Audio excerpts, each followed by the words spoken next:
due to the turf monster. That will be. That's how disgusting this division is, bro. Classic blooper for all time in that game. That Daniel Jones just fought. That is a perfect microcosm of that entire NFC East this season. Daniel he Jones was gone. There was nobody within 15 yards. I've never seen anything like that. It was ridiculous. You can tell, like he's like, yeah, he ain't used to running like that. No, that was something else, man. That was absolutely all-time classic blooper right there. But I can't believe that Dallas is the underdog in this. It's unbelievable. And that the Washington football team is one game out of first place, essentially. With one win, they're one game out of first place in that division. So it's anybody's game. But God, with all of this, you still have to like Dallas to win. There's just something in me that says Dallas has to figure out something, it's the right? Star. This is the Washington football team that couldn't get past the New Jersey Giants last week, right? So give me Dallas in probably something ugly, but certainly I think they win outright here, so I guess give me Dallas. Give me the lock on the under. But gross. I feel like I need to, go drink some water or something now. I feel like it's to cleanse this, something here. This was just left a bad taste in my mouth even talking about it. Yeah, I'm about to go brush my teeth. Yeah, get some mouthwash. All right, next game on the slate, Kansas City traveling to Denver. Chiefs, of course, our favorite, -8, over under 44.5. And this is allegedly supposed to be a snow game. All right, man, football in the snow. Do you think that slows down this Kansas City Chiefs offense? Oh, boy. Yeah, it's a snow game, huh? Apparently, the weather forecast for Denver is that they're expecting snow on Sunday. You just made me incredibly nervous because in my survivor pool, which I'm happy to say I'm still alive, I'm one of only 15 people that are left alive in my survivor pool where you pick a different team to win every single week, and you can never pick that team again once you've selected them. And, of course, you move forward if you guess correctly, and you're out immediately as soon as you pick incorrectly. So I have the Chiefs actually going against the Broncos this week because I think the Chiefs are going to hand it to them. But that snow, that makes me nervous, huh? That means it's a little bit more anybody's game. That scares me. But I don't know, man. Even if it does slow, I think that is going to affect the Broncos as well. The Broncos just aren't good. This is one of my big failures. I thought that the Broncos could be a sneaky kind of Cinderella bubble playoff team, and they're just not good. I think even with the 8-point spot, I think Kansas City could easily win this one by 10 points. I don't think we have to speak too much on the qualities of the Kansas City offense at this point in our lives.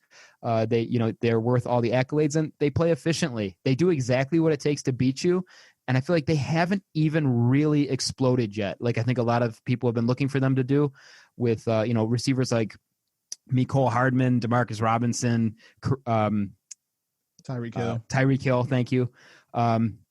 They haven't even exploded yet, and they're walking over teams. So give me the Chiefs here, probably by at least 12. We'll call it 35-23. Yeah, I don't think the snow is going to have much of an effect on this Chiefs team blowing out this Denver team that's just not good. Drew Lock isn't good. I hate to say it, but he's not. All the weapons in the world. He needs another year of development or something. Is he healthy? Is he playing this week? I believe so. He played last week, right? Okay, yeah. He's another one that I called wrong because I thought he was going to have the weapons around him. It seems like Jerry Jeudy is the one rookie receiver who's not doing anything this year. A little bit of a down year just from everybody on that team, whether it's Melvin Gordon, Phillip Lindsay, the quarterback rotation that they've had there. I'm just disappointed by this Broncos team. I really thought that they would be better, and they're just not. They're just not a good team. Yeah, Kansas City win big. I don't care about the 8 points. They're going to drop 30, 33, 35, maybe 40. It's going to be like maybe New England versus Tennessee. Remember that game? Oh, yeah. I hope it goes that way. I don't even want it to be close. I don't want to have to be nervous this week. But yeah, give me Kansas City in that game. I don't care about the 8 points. All right, next game, San Fran traveling to New England to take on the Patriots. Right now, the Patriots are -2.5. Interesting. They did not look good last week against that Denver team. New England didn't. They got shut down. San Fran is pretty much everybody's hurt. Jimmy G is back, but he's still hurt. Mostert is back. I'm going to go New England. I trust Bill Belichick. I think he'll out-coach Shanahan. I think Shanahan might, see some 28-3 ghosts and just feel a little intimidated. I'm going New England. I think that they can pull it off. Just Bill Belichick's the better coach in this one. He has a better game plan. I'm going to go with a low score, though. I think that New England just kind of grinds it out. Give me a score of 20-14, New England. I'm with that prediction. The weird thing about the 49ers for me is that it's odd because I thought this was a team that we knew what we were getting there, right? I thought this is a very solid team, a very well-coached team, and they really had it together. They were going to be a team that was going to be very tough for a lot of years. Now, they've been bit by the injury bug, maybe harder than any team in recent history. I mean, they just had player after player after player go down. Yeah. But this is a team where when they run into any kind of stiff competition at all, up until last week, they've lost. They lost to the Cardinals. They lost to the Eagles. They lost to the Dolphins. And all they had beaten were the two New Jersey teams, the Jets and the Giants. And then they go in and they beat the Rams last week. So I don't know what 49ers team is going to show up. And I feel like with that being said, that you kind of know who the Patriots are. And the Patriots are always going to play tough, and they're at home here. I like the Patriots here. Maybe like a low-scoring, ugly type game. And this is like one of the lower scores that I've predicted. But give me like 20-10 Patriots. Yeah, that under looks nice. Yeah, the under looks really nice in this one, too. Yeah. I mean, in today's NFL, 44 is so scary. But because, I mean, it's so easy to get to like 24-20, right? Right. But I still kind of like the under here. I think it could be ugly, and the Patriots come out on top here at home. All right, next game on the slate, Jacksonville traveling to Los Angeles to take on the Chargers. Chargers are -7.5. Over under is 49. Rueter, what you thinking?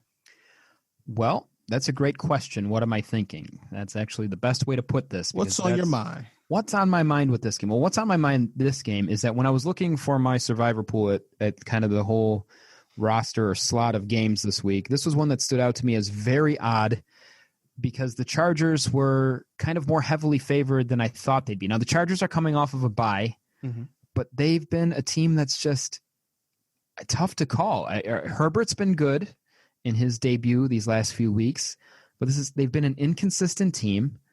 I don't quite see how they come out as 7.5-point favorites, even though it's very easy to say that Jacksonville is not a good football team right now, right? I mean, they're just not. They suck. But they can put up points, though, too. Minshew can put up points with some pretty decent receivers there. So I don't know how the 1-4 Chargers, even at home, are favored by 7 points or 7.5 points. So I think I'm actually going with the dogs here. Jacksonville sucks, and I think they lose, but I bet they cover in this one. And I could see it being like 30-28 or something like that for the Chargers, maybe 28-24, somewhere in there. And give me Jacksonville with the points. Yeah, I low-key like Jacksonville with the points as well. I like Minshew. I love that guy. But, this Jacksonville team is shitty. This LA team really isn't that good. But I think they can definitely score points on one another. I low-key may flirt with that over-under. I may flirt with the over on that. But I like Jacksonville covering as well. Give me a score of like 25. I'll go 25-21. Matter of fact, 25-21. Jacksonville will cover, and 25-21 Chargers.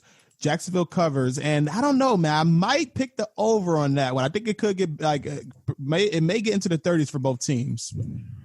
It could. This is one of those games that's really tough to call on an over/under for me because I feel like both defenses. We just don't know what's going to happen. Both defenses, they seem to me like they are susceptible to big plays. Yes, and both of these teams kind of have some home run hitters on there, so it could very well go that these teams shut each other down and kind of play an ugly game. You could get ugly Minshew, and Herbert could get rattled, and you see a very low score. Or, as we mentioned, these teams could go off. So this is one for me that I'd stay away from. I think Vegas has that 49-point over/under in a really good place, and as a betting guy, I'm staying away from that one for sure. Yeah. All right, next game on the slate: Seattle traveling to Arizona to take on the Cardinals. Right now, Seattle is -3.5 favorites, and over under is 55.5. I low key like the over on this one, but I also low key feel like Seattle may blow out this Arizona team. Arizona really isn't that good, and as much Kyler was awesome Monday night. Well, as awesome as yet. Well, he's good. I will say that was just shitty, but I think Seattle might blow this one open, honestly. I think Seattle can drop like a 30, 36, 37 points on this Arizona team, whose defense is not that good. They lost Chandler Jones for the season. Russell Wilson, I think, can have a field day. Budda Baker had an awesome game last week against Dallas, but this is a whole different breed of offense with Seattle. I'm going to roll with Seattle to win this game, and I think it gets ugly, man. I'm going to say Seattle scores 38. Arizona gets to 21, and I like the over on this game. Okay. I love that you mentioned Budda Baker there because I was going to as well. Watching that game, he looked like a man amongst boys. He was in on what seemed like every single tackle. He made big plays. He was great in coverage. He was great in stuff in the run. They have an absolute stud with Budda Baker there in Arizona. That is a great young player to build around, and he is something special to watch. I feel much like I talked earlier in this episode about a team, coming off of a couple of very tough games. Okay. You've got this Arizona Cardinal teams, much to the opposite of that. They're coming off wins against the Jets and the Cowboys, two of the most maligned teams in the entire NFL. Yeah. I think the Seahawks team, a Pete Carroll coach team coming off of a bye, is going to be like a punch in the mouth after you kind of had your way with those two quote-unquote franchises in the last couple of weeks. So for me, give me the Seahawks here at only -3.5. I think the reason that the spread is that close is because the Cardinals are at home. The Cardinals have looked good, don't get me wrong, but I think coming off of a bye, Seattle's going to be very, very tough to beat. Give me the Seahawks 35 to – I even think Arizona could keep it close, and I do think this might be one of those games where the Seahawks are up fairly sizably and then Arizona closes the gap a little bit. It could end up like 35-30 with the score not even being that close, but give me the Seahawks at only -3.5. I was listening to Russell Wilson on Bill Simmons' podcast a couple of days ago. Like, that dude is just awesome. I love that dude. Like, he's just a all around perfect dude. Like, he got to do some like weird shit that we don't know about that's going to come out like later on, because he's just like too perfect. Yeah, he strikes me as just a really cool guy, like somebody you could just root for. He's not flashy. He's not like a look at me type of player. He's not selfish. He just great leader. Everybody, great leader, does everything the right way. He's always done everything the right way. Yeah, that's why to me, that's the guy you want. If it's me starting a franchise around a player right now, aside from anyone maybe named Mahomes, I love Lamar too, but he's shown his a couple of flaws throughout the season. I think you go Russ right after that. Danger Russ, man. He's nasty. Yeah, yes. And that connection you got with DK right now, whew. Special. And Lockett is no slouch. Let me tell you, Lockett's really good too. That might be one of the best little 1-2 tandems with one of the best deep ball throwing quarterbacks pitching him the ball. So pretty exciting stuff out there in the Pacific Northwest. All right. And then wrapping up things here, we got the Monday night special. The improbable 5-1 Chicago Bears traveling to LA to take on the Los Angeles Rams. Bears are the underdogs, plus 5.5. Over under is 45. Rueter, would you believe that the Bears are 5-1 going into week 6, like 7 right now? Like, if I would have told you that at the beginning of the year, what would you have said? Would not believe that. Had you told me that, I would have thought you would be incorrect. And I would have thought, if that was the case, and I somehow came out of a coma and you told me that, yep, the Bears are 5-1, I would have been like, wow, it must be on the strength of their incredible defense. And it kind of has been in a lot of ways.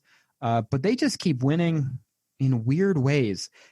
And the reason I'm really looking forward to this game is because the Rams might be the most absolutely baffling team in the league to me this year. They come out and they beat the Cowboys and Eagles, which at the time was surprising.